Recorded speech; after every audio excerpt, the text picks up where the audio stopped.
Et de là, le cardinal pourra s'adresser maintenant à l'auditoire.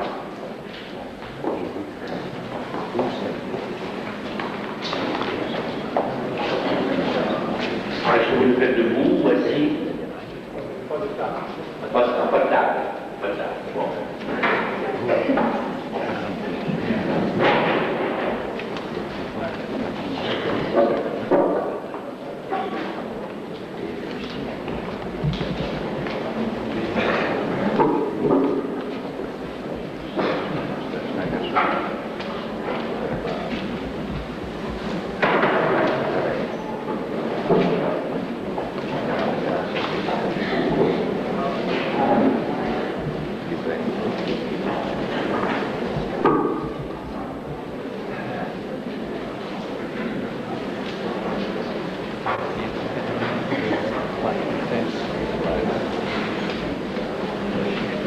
Monsieur le maire de la PUC, messieurs les représentants de l'autorité civile, mesdames et messieurs, je dois tout d'abord remercier bien chaleureusement ceux et celles qui m'ont présenté tout à l'heure avec beaucoup de sincérité et de chaleur. Et je constate qu'il est difficile à la PUC de pratiquer l'humilité. On a dit tellement de belles choses sur mon compte que je devais m'empresser de la confesse de retour à Montréal. Comment voulez-vous résister à une telle tentation quand on vous présente comme quelqu'un qui bouleverse le monde? Soyez tranquille. C'est beaucoup plus simple que cela, mon affaire. Vous parlez du tiers-monde après les images qui se sont succédées sur l'écran. C'est vraiment un défi. Qu'est-ce que la parole humaine peut bien ajouter à ce regard lancinant d'enfants qui font passer le reste, le peu de vie qu'ils possèdent pour vous lancer un appel. Il y a 20 ans, personne ne parlait du tiers-monde dans notre pays. C'était un mot. On le rencontrait de temps à autre dans les journaux, mais personne ne comprenait ce que cela signifiait. La révélation du tiers-monde en tant que réalité terrestre me fut dévoilée au Concile et surtout au premier synode des évêques en 1967. Dieu nous prépare à prendre des décisions importantes dans la vie. Je ne me suis pas levé un bon matin en disant je pars pour l'Afrique. L'œuvre de Dieu se fait lentement. Et j'ai toujours conservé dans le fond de ma mémoire et dans mon émotivité la plus profonde en moi ces images que j'avais recueillies lors de mon arrivée au Japon il y a 52 ans. Je ne connaissais pas la lèpre. C'est une maladie dont nous ignorons même l'existence. Qui d'entre vous a rencontré un lépreux dans sa vie? Mais je me suis trouvé en face de réserve, c'est-à-dire de petits camps de concentration, où on parquait ces pauvres malheureux. La lèpre, c'est la décomposition des chairs. Le bacille de Hansen, qui peut sommeiller pendant des années, et c'est pourquoi on ne connaît pas son origine.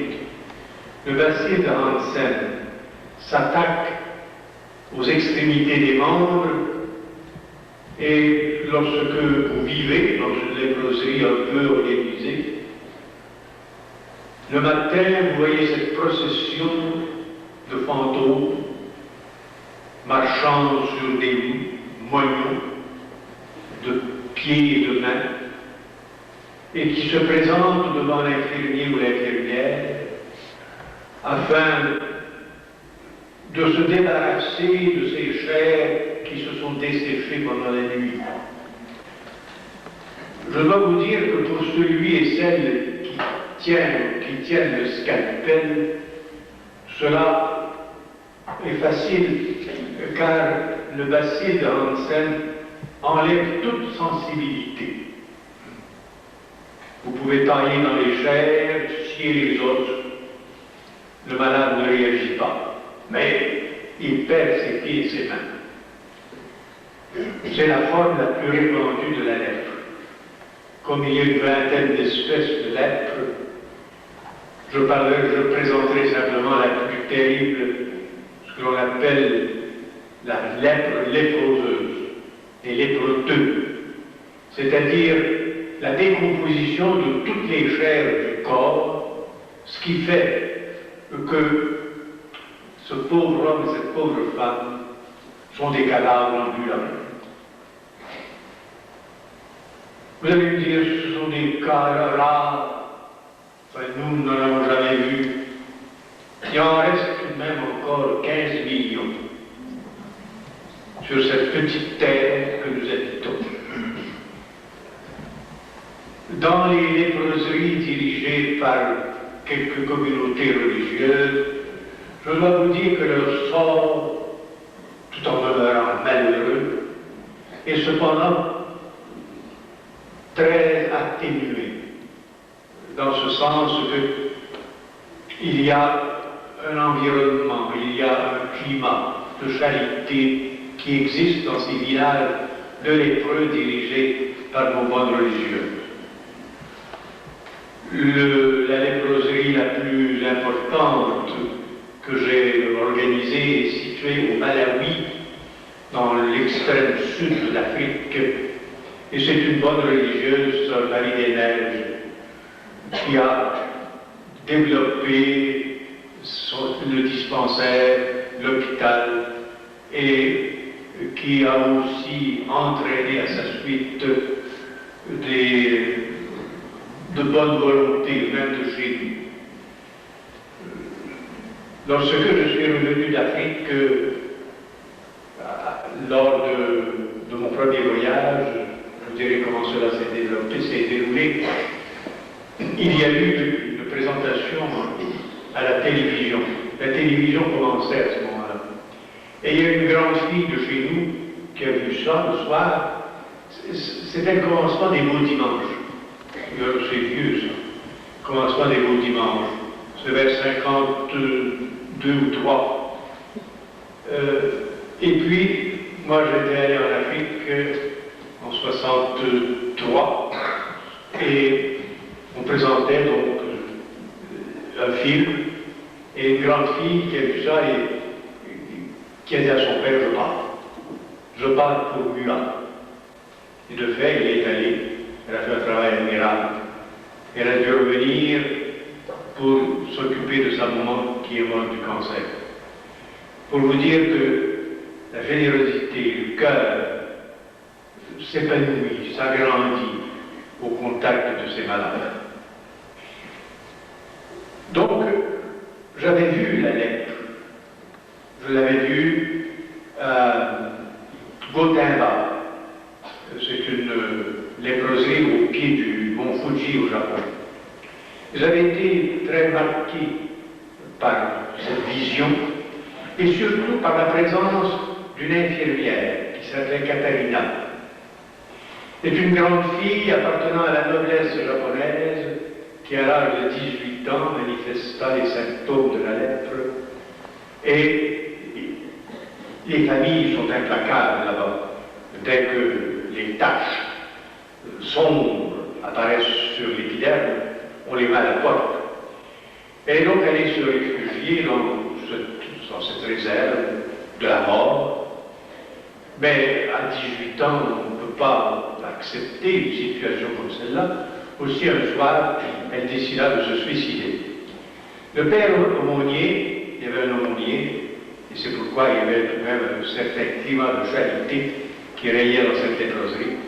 Alors, le père aumônier la suivait de près et la dissuada. Alors, elle revint, et le père entreprit sa conversion, enfin, son enseignement, lui fit la catéchèse, et elle se convertit. Elle reçut donc le baptême, et le lendemain, première communion, et durant l'action de grâce, elle fut purifiée. Une guérison subite et miraculeuse. Le médecin constata, en effet, que toute trace de l'être avait disparu. Alors, le père lui dit, Katharina, tu es libre, tu es guérie, retourne chez toi, sans compter qu'elle appartenait, je vous l'ai dit, à une famille de la noblesse, et là-bas, la noblesse était riche. Katharina se mit à genoux devant le père et lui dit, puisque Dieu m'a guéri, c'est un signe qu'il me demande de demeurer avec toi, pour soigner mes frères et mes sœurs. Elle est demeurée 75 ans, infirmière dans cette léproserie. Elle vient de mourir. Quand je l'ai vue, donc il y a 50 ans, c'était encore une jeune femme, très belle, très active. Eh bien, ce dévouement dans ce milieu avait été pour moi un choc. Je me disais, mais qu'est-ce que tu fais? Enfin, à ce moment-là, j'étais missionnaire, je communiais un peu à ces sentiments. Et puis, il y avait d'autres léproseries que j'ai découvertes, à Kumamoto et ailleurs. Alors, cette idée de la lèpre faisait son chemin, inconsciemment. Je suis donc revenu, comme vous le savez, à cause de la guerre de 1939. Ensuite, je passe rapidement sur ces années pour me restituer à Montréal comme archevêque et ensuite pour vous dire en passant que ma présence au concile a été assez active, mais j'étais surpris en constatant que les évêques du tiers-monde ne parlaient pas. Pourquoi? Parce que la plupart des pays du tiers-monde avaient accédé à l'indépendance et les évêques du tiers-monde craignaient de prononcer même une parole qui aurait été mal interprétée par les gouvernements locaux qui étaient au début de leur administration. Mais au synode de 1967, alors que le nombre des participants était moins nombreux, au conseil nous étions 2300 pères de l'évêque du monde entier, mais au synode nous étions 350. Et là, tous les évêques autochtones, c'est-à-dire de couleur noire, blanc, jaune, brun, café, tous se levaient et parlaient de cette église, de leur église, dans le tiers-monde. Ici, je fais peut-être non pas des comparaisons, parce que c'est impossible d'établir des comparaisons, mais je sais que vous avez des problèmes sociaux. Je sais qu'au Québec, il y a des problèmes, c'est évident.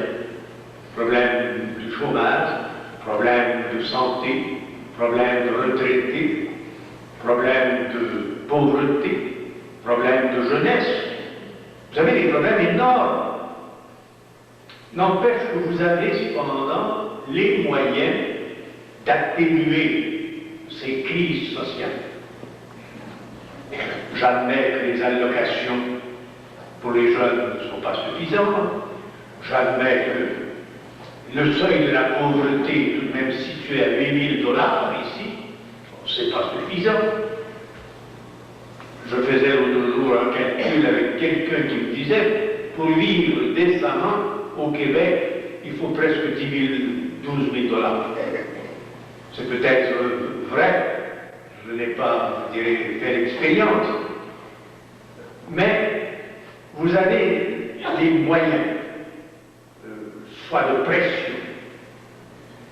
Mais là-bas, qu'est-ce qu'une nation peut faire lorsque le revenu de chaque individu ne se situe pas au-delà de 200 $ par année? Ils sont pleins de bonne volonté. Ils ne sont pas fous. Ils ne sont pas privés d'initiative. La preuve, c'est qu'ils ont des hommes éminents. Un président du Sénégal, Senghor, de l'Académie française, ministre dans les cabinets français, ce sont des hommes très intelligents et capables de prendre des initiatives à une condition, qu'on leur donne les moyens de le faire. Or, ici, je ne suis pas pour vous faire un cours d'économie politique, mais c'est simplement pour vous dire que le tiers-monde, il est dans une situation sociale où, avec la meilleure bonne volonté du monde et avec la plus grande intelligence, le tiers-monde ne peut pas en sortir par lui-même. Et je ne dis pas que nous les exploitons d'une façon lucide. Mais je prends simplement l'exemple du pays où j'ai vécu pendant 12 ans, le Cameroun, qui est un pays assez développé et qui, jusqu'à ces derniers temps, jusqu'à l'an dernier, a vécu dans une paix sociale remarquable. Il n'y a pas eu de coup d'État. L'an dernier, il y en a eu un, malheureusement. Mais un coup d'État, ça veut dire que ça a retardé le progrès pendant 10 ans. Or, tous les pays d'Afrique ont connu des coups d'État. Et je retourne donc au Cameroun. Il y a, prenons une date, il y a 10 ans. Il y a 10 ans, le cacao se vendait sur les marchés mondiaux, c'est-à-dire une cote à la bourse, se vendait, disons, $1 du kilo. Alors, sur les marchés de Londres, de New York, la bourse indiquait pour le cacao $1 le kilo. Et l'Africain pouvait s'acheter une paire de sandales pour 50 sous. Donc, il y avait un certain équilibre. Je donne ce petit exemple pour vous montrer qu'il y avait sur le marché un certain équilibre. Or, aujourd'hui, le cacao se vend sur les marchés mondiaux 25 sous et encore le kilo. Et la paire de sandales, elle se vend $5.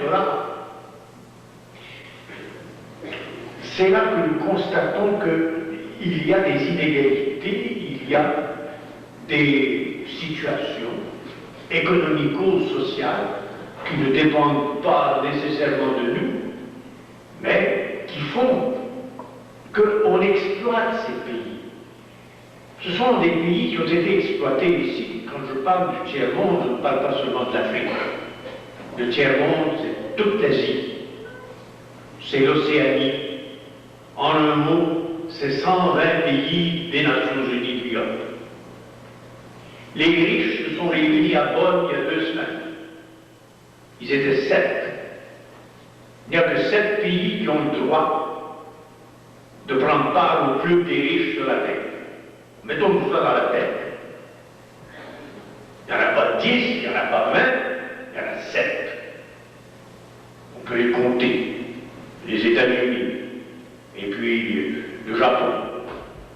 Le Japon, il est riche. C'est vous qui l'enrichissez. Je n'ai qu'à me promener dans nos rues. On parle japonais. Kawasaki, Nissan, Honda, Toyota. Il n'y a que des voitures japonaises partout. Pas simplement ici, aux États-Unis et partout. Donc c'est un pays infiniment riche. Il a le droit alors d'entrer dans le club. C'est un club, le club des riches. Il y en a 7. Ouais. Les autres, n'oubliez pas que le Canada est en 2e. C'est le 2e plus riche, que je vous y fasse. Donc vous avez un milieu social qui peut vous aider politiquement et économiquement à régler vos problèmes. Je ne suis pas venu ici, vous savez, enfin pour vous faire un cours d'économie ou quoi que ce soit.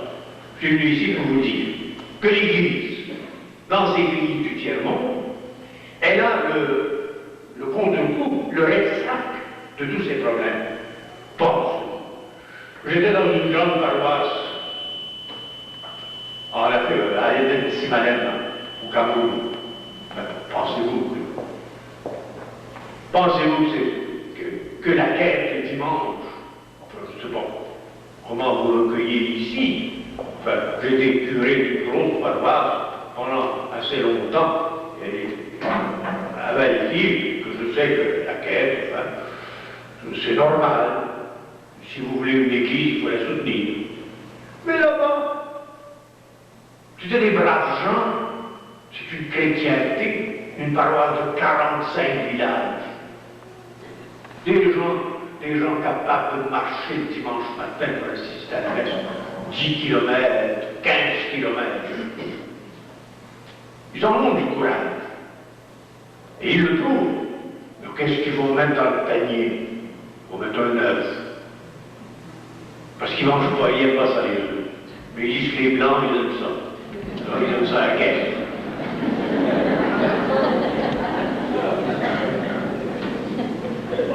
C'est à peu près tout ce qu'on recueille de mieux. Quand il y a, vous savez, la valeur $1, pour une paroisse de 25 villages. C'est ça, c'est pas d'histoire ancienne que je vous raconte. Allez vivre dans cette paroisse, comme j'y ai vécu. Allez faire les tours de confirmation, comme je l'ai fait dans une année, j'ai confirmé 12 000 enfants. Je sais ce que c'est que les sentiers dans la forêt tropicale.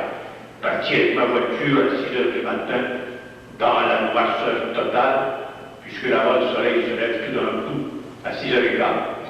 Jusque-là, c'est la nuit. Il va se coucher à 6h15 le soir, c'est la nuit. 365 jours par année. À la messe, c'est monotone. Bon, je reviens à ce problème. Nous devons travailler le développement. C'est évident, le Canada fait son effort. Par l'ACTI et par des contrats bilatéraux, on arrive à leur apporter une aide. Mais ces pays-là sont libres et indépendants seulement depuis 1960. C'est pas en 20 ans, vous savez, qu'on peut acquérir, je dirais, une expérience de tous les métiers du pouvoir. Et avant ça, ils étaient colonisés. Ils ont été colonisés pendant plus d'1 siècle. Et de tous les pays, l'Indochine a été colonisée, la Chine a été colonisée. Pensez que jusqu'à ces dernières années, jusqu'à Mao Tse-tung, les grands ports chinois de Shanghai et de Canton, ces grands ports de mer, prélevaient des taxes de douane, mais qui allaient dans le budget de l'Angleterre. Tous ces pays-là ont été colonisés. Tous les pays d'Afrique, l'Égypte, l'Algérie, le Maroc, tous les pays colonisés. Et qu'est-ce que le colonisateur faisait? Il imposait ce qu'on appelle la monoculture. C'est-à-dire, vous allez semer du coton, vous allez semer du soya, vous allez semer des légumes, mais pour la métropole, pensez au jour de moi, j'étais au Cameroun, colonie française. J'avais un grand ami dans le pays voisin, entre les deux, il y avait le Nigeria. Un grand pays, mais tout de même. C'est sur l'est à l'ouest. Du Cameroun au Dahomey, autre colonie française. Si je voulais téléphoner à mon ami l'archevêque de Cotonou, il fallait que mon téléphone passe par Paris. Il n'y a aucune communication de l'est à l'ouest. Si vous voulez téléphoner d'une colonie, d'une ancienne colonie anglaise, à une ancienne colonie anglaise, il faut passer par le monde. Ça, c'est aujourd'hui. Alors, nous continuons d'une certaine façon à les coloniser, ce qu'ils appellent le néocolonialisme. C'est vrai. Comment leur apprendre à sortir de tout cela? Bon, on va aller leur bâtir, je suppose, un plan hydroélectrique. Enfin, il n'y a pas beaucoup de rivières là-bas. Ici, il n'y a que des lacs et des rivières. En Afrique, ça n'existe pas. Alors, il y a des centrales électriques tout de même. Mais faut-il des pylônes? Faut-il la distribution d'électricité? Eh bien, croyez-le ou ne le croyez pas, je vous laisse libre de vos jugements. Mais enfin, une compagnie d'ici, qui a le contrat pour aller établir la distribution d'électricité. On est dans l'Afrique. Alors, à l'entrée de la forêt tropicale, où vous avez les grands arbres, et puis de la cachou, et puis du bois de fer, tout ça. Pensez-vous, on a acheté Piquet au Québec. Allez voir. Pas facile d'en sortir. Mais il faut le voir de ses yeux. Et il faut comprendre ces gens. Oh, ceux qui passent chez nous, peut-être, enfin, une formation, mais le pauvre paysan, 85% de la population, dans tous ces pays du tiers-monde, que ce soit la Chine ou l'Indochine, ou que ce soit les pays de la Corée du Sud, tous ces pays, excepté le Japon. Mais attention, sur le plan économique, 20 ans, c'est peu. C'est peu. Le Japon, ça lui a pris 20 ans pour en sortir. Là, c'est la Corée qui va en sortir. Elle vous envoie ses petits bonnets. Vous allez les acheter, parce que c'est 1000 $ de moins. Demain, c'est un autre pays, c'est la Chine. 1,2 milliard d'habitants. Comptez-vous, là, 4 par 4. Il y a toujours un Chinois parmi vous. Et ça dans le monde entier. Pas simplement ici, mais dans le monde entier. Quand il y a 4 personnes, il y a un Chinois. Et ils sont intelligents. Demain, ils vont vous envoyer, d'ici 10 ans, 5 sortes de voitures, infiniment plus perfectionnées que les japonaises. Peut-être bon de penser tout ça. Peut-être bon de savoir que l'usine de textile la plus raffinée, la plus sophistiquée qui soit, aujourd'hui, vient d'être ouverte en Chine, où on paie les ouvriers 10 sous de l'heure. C'est pas à moi d'aller changer le régime, mais c'est à vous à penser, à réfléchir, à vous demander qu'est-ce qui va se passer. Nous n'habitons plus une région de la Terre. Nous sommes tous dépendants les uns des autres. Nous vivons dans un petit village. Et tout à l'heure, à la télévision, c'est un peu tard, mais vous allez aller là-dedans, vous autres. Vous regarderez. Et vous verrez, vous entendrez les bombes qui ont éclaté à Beyrouth. Vous verrez les armées qui s'affrontent en Irak, en Iran. Vous verrez que la Chine va devenir totalement indépendante avec Hong Kong bientôt. Que Hong Kong, c'est peut-être le lieu où le commerce est le plus intense qui soit dans le monde entier. Pensez à tout ça. Réfléchissez. Ne vous arrêtez pas à des considérations locales. Élargissez un peu vos horizons. C'est ça le tiers-monde. Et je suis très heureux de voir que la jeunesse s'ouvre à ce que l'on appelle le tiers-mondisme. Il y a 20 ans, je disais, le mot lui-même n'avait pas de signification. Ça existe depuis quand le tiers-monde? 1955, au mois d'avril, à Bandung, 3 hommes d'État vont se réunir, Sukarno, Nehru, Tito. pour former ce que l'on appelle le groupe des non-alignés, prenant leur distance des États-Unis et de la Russie. C'est ça le tiers-monde. Les gens pensent à l'envers, disent le tiers-monde, c'est les pauvres. Mais non. Le tiers-monde, politiquement et économiquement, ce sont ceux qui ont pris leur distance vis-à-vis des grands. États-Unis, premier monde, Russie, deuxième monde, et le tiers-monde, qui en ce moment compte aux Nations Unies 120 nations. Il faut faire un peu de géographie, un peu d'histoire, afin justement de rendre nos idées plus claires et de ne pas nous arrêter très souvent à des propos qui n'ont pas beaucoup de sens et qui justement retardent l'évolution. Car il va y avoir ce que j'appelle ce ressac. On ne peut pas tenir une humanité de loin comme on tient en ce moment le tiers-monde. C'est-à-dire 3 milliards d'habitants, 3 milliards d'hommes, de femmes et d'enfants. On ne peut pas leur dire, ce n'est pas nos affaires. Il va y avoir ce qu'on appelle un ressac, d'une manière ou d'une autre, soit sur le plan économique, soit sur le plan culturel. Je vois ça à Montréal, en ce moment je visite des écoles. Il y a des écoles où il y a 30 ethnies. Dans d'autres, ça va jusqu'à 60 ethnies. Les 2 tiers de l'école, de grandes écoles de 2-3 000 élèves, les 2 tiers, ce sont des colorés, des noirs, des jaunes, des bruns. L'humanité, elle bouge. Nous ne pouvons pas bâtir des murs et dire vous ne passerez pas. Ils vont passer, d'une façon ou de l'autre. Préparons-nous. Que la jeunesse se prépare. Elle aura un rude métier à faire, cette jeunesse.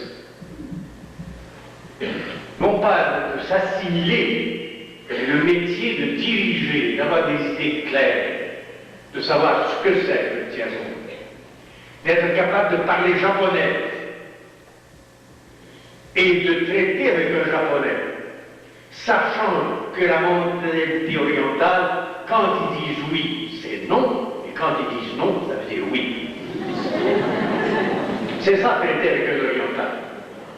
Des contrats avec les orientaux, c'est ce qu'il y a de plus dur. Il faut avoir peut-être été curé dans une grosse paroisse. J'étais curé dans une ville d'1 million d'habitants au Japon. Mes paroissiens, il y en avait 300. Et il y avait des catéchumènes qui passaient. Rares étaient ceux qui allaient jusqu'au bout. Mais traiter avec eux, ils sont remplis de politesse. La salutation. Ici, au salut, du bout des doigts. Bonjour, bonjour. Ah, tiens, je vous ai vu à la télévision. Ça va pas plus loin. Et là-bas, premier salut. Hajimete, Omeni Kakarimachite, Ijori, Ureshikomonos. Comme c'est la première fois que je suis suspendu aux nobles yeux, je suis dans un état d'extase. Mesdames, vos fiancés vous ont jamais dit ça.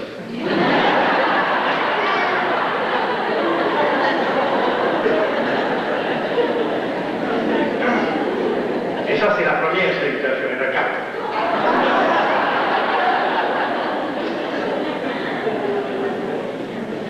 Et quand vous avez traité avec eux pendant un mois ou 2, ils vous apportent un beau cadeau, ça veut dire ça c'est fini. Et oui, c'est ça que la jeunesse doit apprendre. Des maîtres qui ont appris leurs leçons sur le terrain. Il y en a. Nous avons des hommes d'affaires éminents ici, qui traitent en ce moment avec toutes ces puissances et qui font un beau travail. Il ne s'agit pas ici de ma part de critique de tout ce qui se passe ici. Mais je pense à nos responsabilités, faisant partie du club des riches, ayant des problèmes locaux à régler, tâchons de les régler en tenant compte de ce qui se passe dans le monde. Car nous avons peut-être l'argent à leur apporter, mais eux, ils ont des vertus à nous apprendre. Oui. Là-bas, jamais un vieillard ne sera placé dans une maison de retraite. Ça n'existe pas. On dit qu'ils ont des familles nombreuses, pourquoi? Pourquoi? Parce qu'ils sont pauvres. Et ils pensent à leur vieillesse. Et ils savent fort bien que l'État n'interviendra pas comme ici. Il n'y a pas d'allocation de retraite là-bas. Alors, sur une famille de 10, connaissant un peu ce qui se passe dans la société, sur une famille de 10, ils savent qu'il y aura 6 morts prématurés. Donc, il va en rester 4. Peut-être 2 garçons, tant mieux. Alors, un va rester, ou une fille, va rester pour avoir soin des vieux. Et un homme là-bas ou une femme ne meurt jamais seul. C'est impensable. Quand l'agonie se prépare, on envoie le tam-tam, annoncer la nouvelle. Et là, toute la tribu se réunit autour de la maison pour former une muraille, pour empêcher la mort de passer. Ça n'existe pas chez nous. On meurt seul ici. Et puis, ils ont des vertus dans ces 25 villages composant notre paroisse, Saint-Simonette. Vous avez ces petites huttes, vous les avez vues, des maisons de murs en terre battus, des chauds, très souvent, qui est en état de décomposition. Mais dans chaque village, il y a une case vide, non habitée. Mais dans la case, il y a un beau régime de bananes et quelques fruits du pays pour celui qui passe. Essayez ça chez vous. C'est pas celui qui en a besoin qui va passer.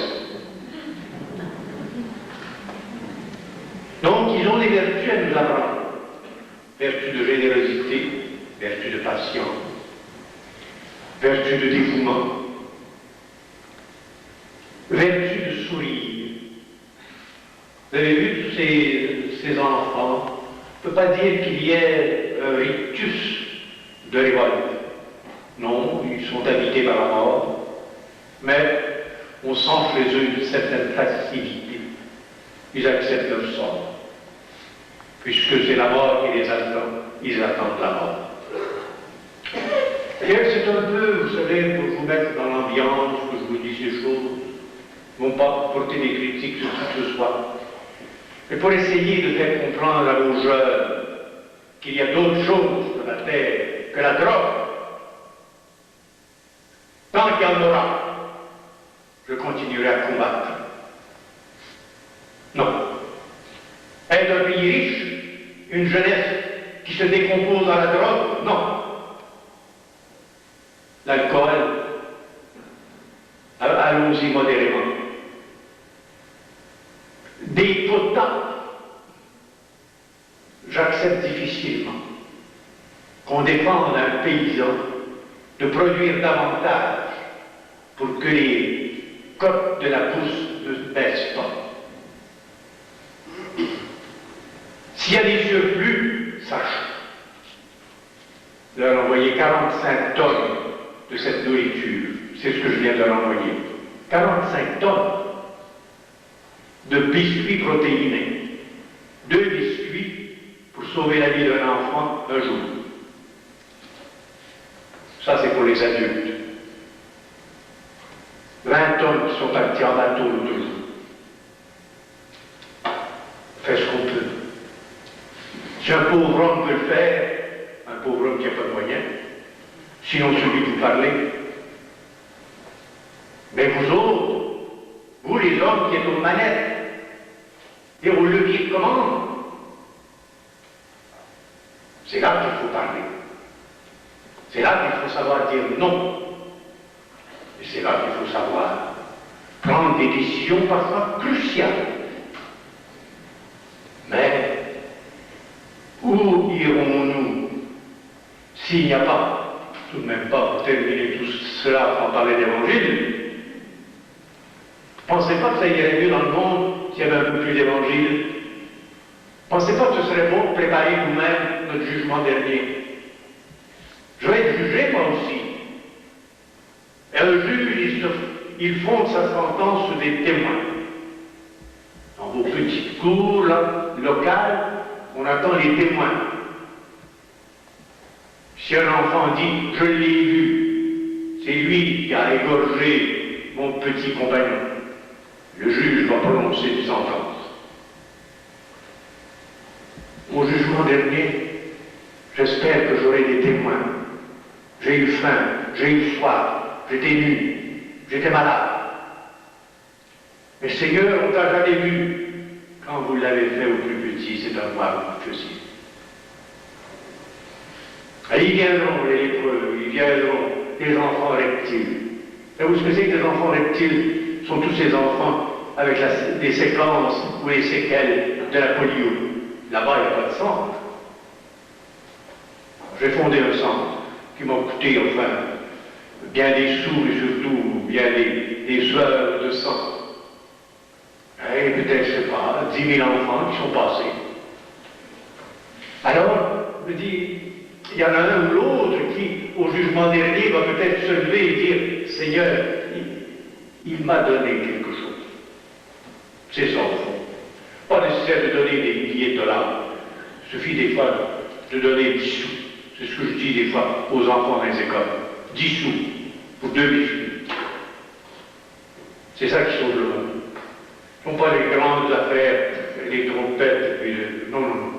Ce qui sauve le monde, c'est cette générosité intérieure, la générosité du cœur, confiance aussi en les autres. Enfin, je vous disais qu'on apprend beaucoup de... Et je termine par une petite histoire personnelle que je raconte souvent, puisque je passe à la tuque une fois dans ma vie, de toute manière que je raconte une histoire. Eh oui. Et puis s'il y a des enfants, là, je vais leur poser une devinette. Ça va leur aider, vous savez, demain, à apprendre à la poser à leurs parents. Hein, les jeunes, là, rien que les jeunes. Les vieux, ça sera que... Quelle différence il y a entre le i et le clocher? Quelle différence entre le i et le clocher? Quel silence! Le i, c'est la voyelle, puis le clocher, c'est la consonne.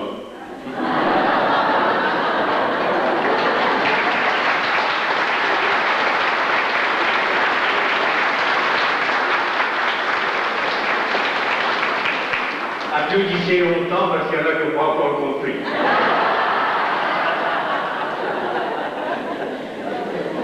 Alors, je reviens à mon histoire. Vous savez, j'ai traversé la mer 100 fois. Et j'ai commencé en 1947, dans des vieux bazous de la guerre, des Douglas à 2 hélices. Oh, c'était pas drôle. C'était pas drôle du tout. On rasait la mer. On riait les tempêtes. L'avion était comme les cerfs-volants d'enfants. À droite, à gauche. En haut, en bas, pas trop. Et puis, un jour, je traversais, je crois que c'était en septembre, octobre 37. Je veux dire 67. Non, 47. C'est vieux. C'est au lendemain de la guerre. Alors nous étions au cœur de la tempête. Et l'avion qu'on prenait, non pas pour son argent parce que ça ne coûtait pas cher.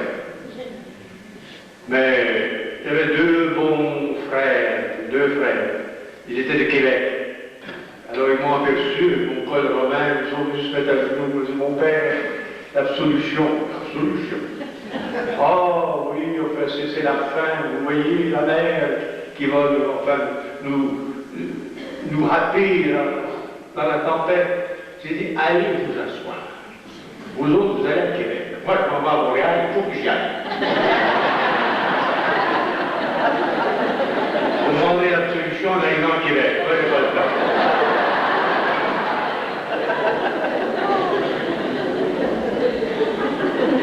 Bref, dans mes voyages, évidemment, j'ai fait beaucoup d'expériences. Il faut que je vous abandonne parce que l'heure avance. Mais j'étais donc dans la salle d'attente l'aéroport de Douala. Enfin, un port international, un aéroport international. Lorsqu'un homme bien, très bien mis, une tenue impeccable, avec, enfin, lorsque l'Africain a une petite barbe très bien entretenue, ça lui donne une prestance. Il dit, mon père, vous avez connu mon petit collègue, il dit, mon père, vous allez à Paris. Oui, je vais à Paris. Il dit, voilà, ma femme est à Paris. Il dit, vous voyez, j'ai 3 filles, 12 ans, 10 ans et 8 ans. La maman les attend. Moi, je ne puis pas les accompagner. Vous ne pourriez pas les accompagner. J'ai fait bien des métiers dans ma vie, mais bébé setteur de fille, non. Enfin, il insistait. Je dis, c'est une trop grave responsabilité. Voilà les passeports, voilà de l'argent. Je vous les confie. Me voilà avec mes 3 filles. Ça va, je suis entré dans l'avion avec mes 3 filles. Pour cette fois, la couleur m'a sauvé.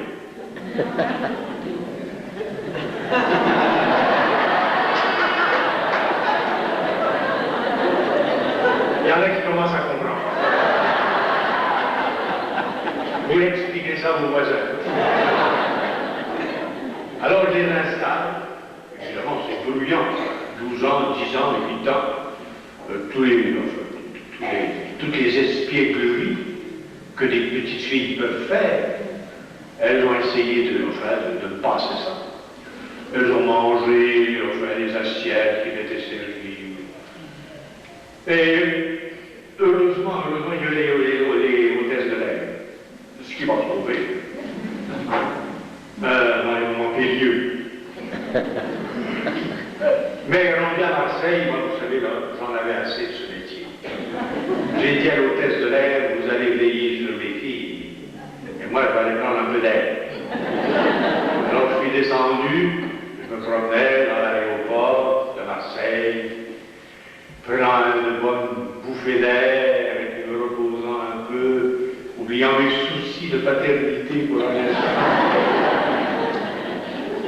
Lorsque un homme se présente, mon père, oui. Vous allez à Paris, oui. Il dit, voilà ma vieille mère de 85 ans.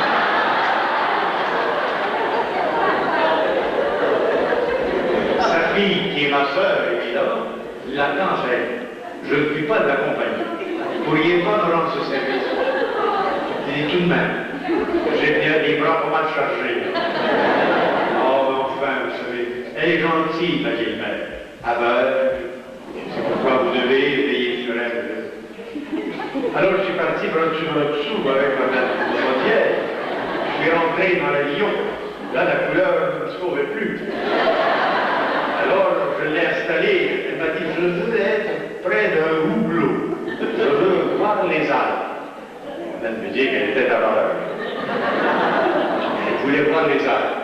Alors je l'ai installée près du hublot, qu'elle voit les Alpes. J'avais mes 3 filles.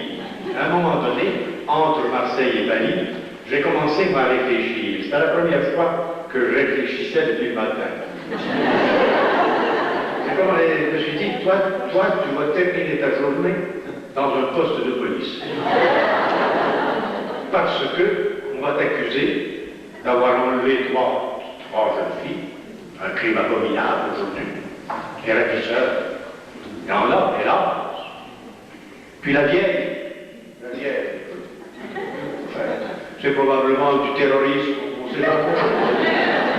On ne sait jamais, on se sert de toutes sortes de mots. Alors là, je commençais à être un peu inquiet. J'avais hâte d'aller à Paris, et pas non plus. Parce que si la maman n'était pas là, si la sœur n'était pas là, moi, mon sort était réglé. J'avais qu'à démissionner et à me mettre sous la guillotine. Je suis arrivé au bar.